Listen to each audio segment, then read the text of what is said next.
Que nous sommes à cette journée du prix du Guesclin, Gonzague Sabri, etc. Et donc Marie-France Castarède a Nous publié avons vendu notre livre à la Forêt des Livres, voilà, parce que j'ai été invitée personnellement une par mauvaise Gonzague. assignation qui fait donc allusion à Freud, à l'œuvre de Freud, et qui est donc à la fois un constat et une prophétie quelque part. Enfin, je veux dire, pour cette expression. Alors donc finalement, pourquoi ça s'appelle le nouveau malaise? Parce qu'il y en avait un précédent. Oui, dans le livre de Freud, si vous voulez, il a quasiment appréhendé le nazisme qui allait survenir quelques années. Bon, lui est parti en Angleterre, comme vous le savez, et puis ses sœurs ont été déportées. Ouais. Et finalement, ce malaise à la civilisation, bien sûr, a été à l'origine de la guerre de 39-40. Pas à l'origine, pas à l'origine. Enfin, oui, c'est le malaise lui-même, mais pas le bouquin. Non, Enfin, non, le malaise lui-même oui. était à l'origine. Et alors celui-là, le nouveau Alors, malaise, celui-là, qu'est-ce le qui va nouveau déclencher? Qu'est-ce qui va. Ah, De quoi est-il porteur, ce nouveau malaise? Écoutez, il faudrait que je vous explique mieux que je ne peux Oui, le je faire. sais, Là. je comprends. Hein. Mais quand même, prenez votre temps, on n'est pas sous pression. Non, c'est-à-dire que nous avons remarqué, mon co-auteur et moi, en 2015, c'était la révélation, si vous voulez. Charlie Hebdo, Ah ben oui, puis le Bataclan. oui. Charlie Hebdo, moi je me souviens très bien, on avait cru à un moment que c'était un acte effroyable, barbare, mais isolé. Vous vous rappelez, il y a eu cette grande marche autour de la République. Oui, j'y étais. J'y étais, moi, bon, paisible. Et on s'est dit, mon Dieu, voilà une catastrophe, mais elle ne va probablement pas se reproduire. Et puis le Bataclan, en novembre de la même année, la catastrophe. Mais alors, donc ce Alors, nouveau malaise, il est lié à l'islam, qu'est-ce que ça veut dire? Oui, il est lié au terrorisme. Oui. Comment peut-on l'appréhender? Que pouvons-nous proposer? Alors moi, je suis très Donc, intéressée. vous n'aviez pas commencé l'idée de cet ouvrage avant ces événements-là, finalement? Si, on avait déjà conçu, si vous voulez, un certain nombre de chapitres et de thèmes, mais les événements ont enclenché en nous une réflexion nouvelle. Alors justement, donc, en vous projetant sur les 30 prochaines années, qu'est-ce que vous voyez alors? Alors d'abord, nous sommes tous les deux... Donc l'autre c'est Samuel Doc, oui. qui est un étudiant. Qui est un étudiant, qui est un de mes anciens étudiants. Maintenant, il a fait sa route. Oui, d'accord. Il a écrit des romans, voilà. Il a écrit d'autres livres. Donc c'est un œuvre à 4 mains. Pardon, oui, c'est un livre à 4 mains. J'ai beaucoup aimé parce que nous avons fait ce qu'on appelle un vrai dialogue, par association libre. On n'était pas, vous voyez, chacun dans son bureau en train d'écrire. On a associé librement l'un avec l'autre et ensuite on passait à la composition stylistique. Oui. Voilà. Bon, alors donc finalement, je reprends ma question. Qu'est-ce que vous prévoyez ou qu'est-ce que vous craignez qu'ils se produisent?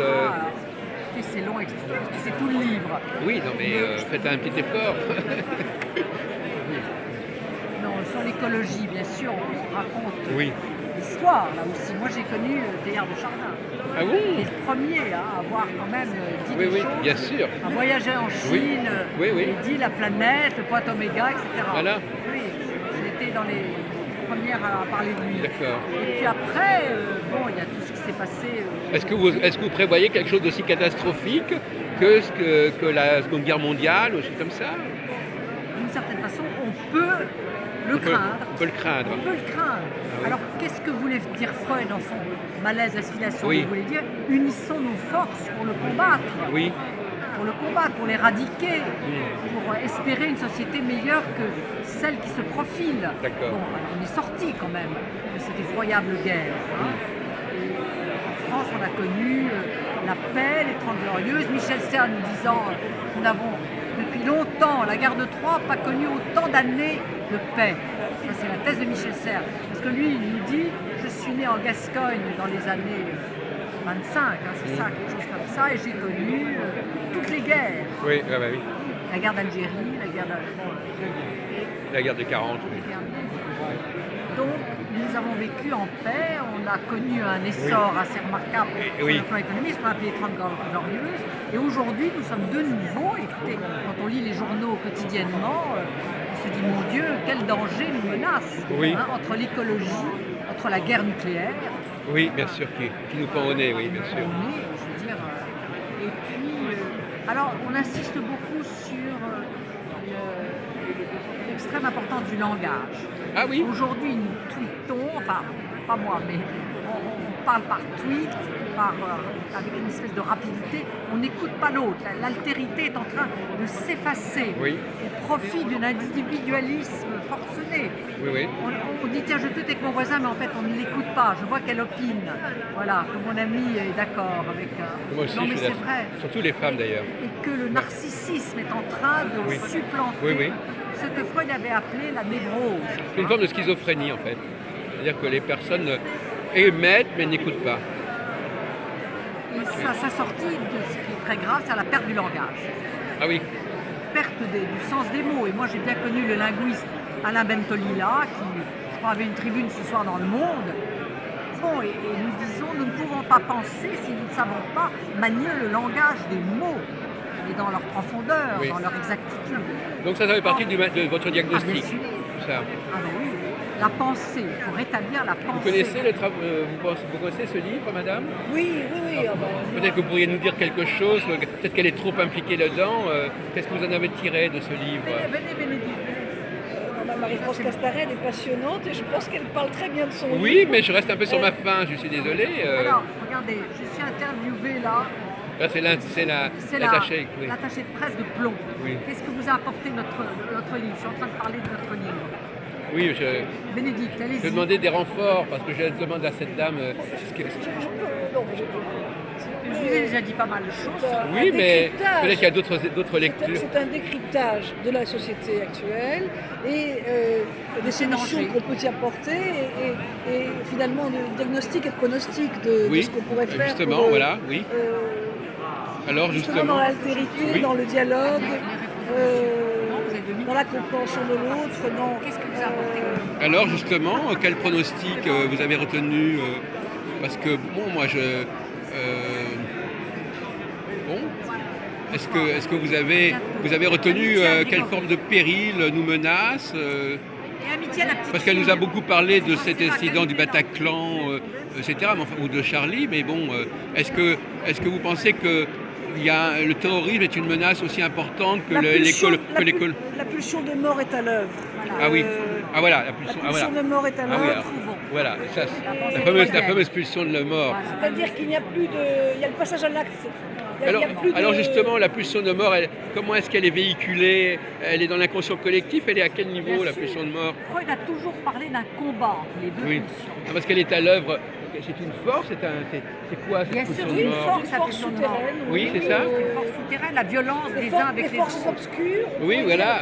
C'est le monde, c'est l'obscurantisme. Oui, mais c'est ça qui est intéressant. Donc parce que ça m'intéresse, nous on s'intéresse à qu'est-ce que c'est que ces forces-là, justement. Hein?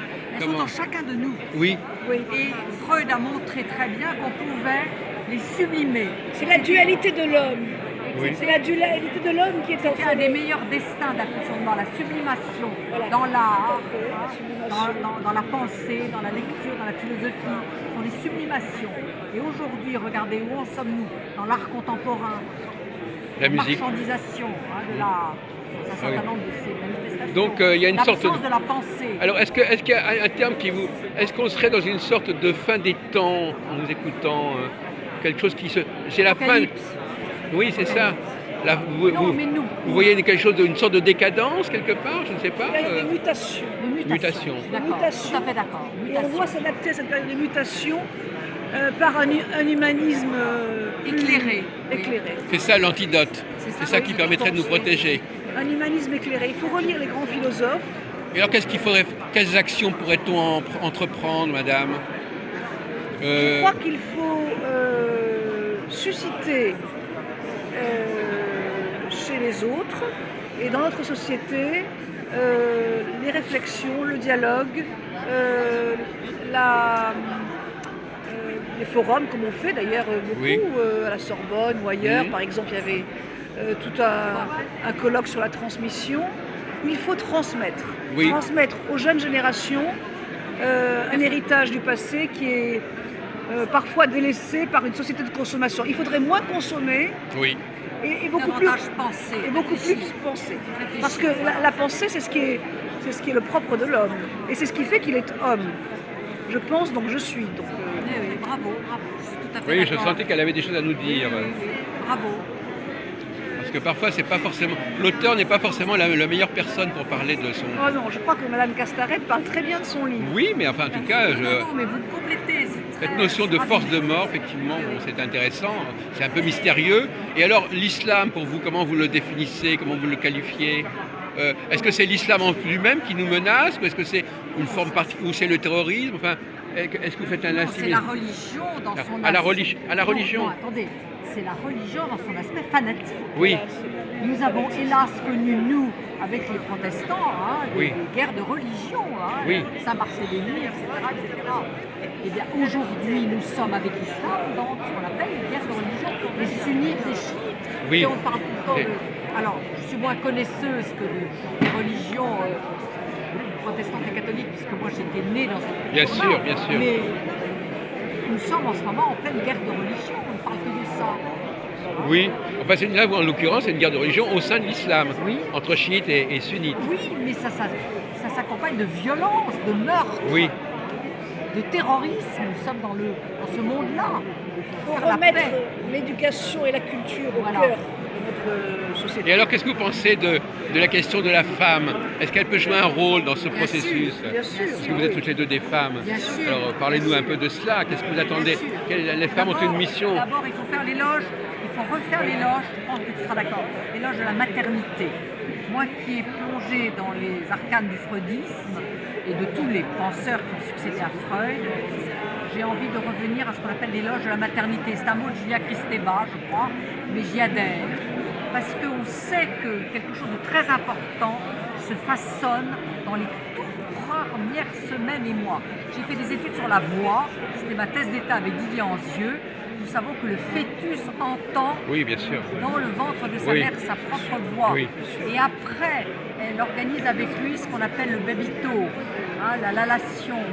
Et c'est extrêmement important pour l'enfant parce qu'elle lui ouvre le monde et en ce sens, elle lui ouvre l'attachement. Vous avez une des choses à personne. ajouter? Rappelez-moi votre nom alors. Isabelle Maury. D'accord. Donc vous avez quelque chose à ajouter sur cette tonalité du féminin, à part la question de la maternité? Ah oui, je pense que le monde appartiendra aux femmes. La modernité appartient aux femmes, si vous voulez. Vous en parlez de la femme dans votre malaise? Oui. Et en même temps aussi de l'homme, parce que, alors tu vas être d'accord avec moi, enfin tu vas dire ce que tu penses. L'éloge de la maternité que je fais en ce moment auprès de vous n'exclut pas du tout le rapport au père, Ah. puisque c'est le père qui va aider le tout jeune enfant à se détacher de sa mère Ah. après avoir connu son attachement Oui. profond Voilà, c'est ça. pour vivre son indépendance. Eh oui, oui, oui. Parce que sinon on tombe dans Il faut une qu'il fasse relation. écran à un moment. Oui, Voilà. ça, je crois que Freud disait déjà ça, plus ou Voilà. moins. Oui, mais c'est très important, si vous voulez. Alors, il faut revisiter l'Édipe. Et oui, Freud et- en a parlé. Mais alors quand il y a des divorces, le père ne peut plus jouer ce rôle. Plus manière. Il faut trouver un moyen Ouais. de le lui faire. Et si c'est, Oui. ou alors c'est un père d'adoption, bien sûr. un beau-père. Mais bien sûr, bien sûr. Oui. Moi, j'ai un ami, là, je pense à lui, puisqu'on parlait d'adoption, qui a adopté 2 enfants, je ne dirais pas avec qui, parce que c'est une personne très connue. Bon, il joue le rôle de père avec ses enfants qui ne sont pas issus de... D'accord. Ce sont les femmes beaucoup qui éduquent les enfants. Oui.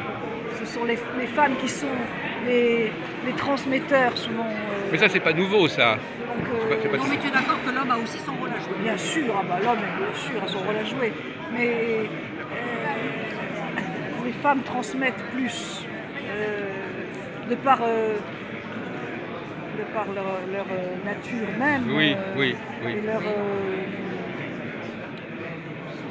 Le lien corporel à l'enfant. voilà, Oui. tout à fait. Par le- Bon, écoutez, je vous remercie toutes les deux. Voilà.